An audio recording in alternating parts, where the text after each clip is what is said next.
એપીએમસીની ચૂંટણીના પરિણામો પર નજર કરીએ તો વડોદરા સુરેન્દ્રનગર જિલ્લાના માર્કેટિંગ યાર્ડમાં મિશ્ર પરિણામો જોવા મળ્યા। વડોદરાના પાદરા એપીએમસીની ચૂંટણીમાં પૂર્વ ધારાસભ્ય દિનુ મામાનો દબદબો યથાવત રહ્યો।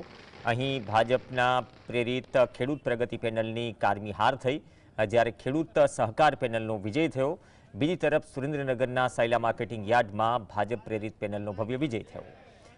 ભાજપે ભગવો લહેરાવ્યો, કોંગ્રેસ આપ ગઠબંધન પ્રેરિત પેનલનો સફાયો થયો।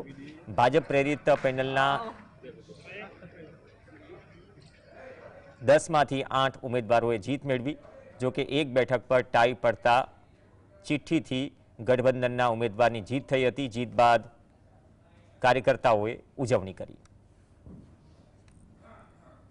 આ માર્કેટિંગ યાર્ડ દ્વારા अलग अलग खेडूतोना प्रश्नों हशे, नानी मोटी जे कई रजूआतो हशे, आ विजय पामेला उम्मीदवारों ने वाइस चेरमेन जे टीम अमारी बनशे ए आमांथी ज बनवानी छे। आपणा ज कार्यकर्ताओ छे ने भारतीय जनता पार्टीना मेन्डेट आपेला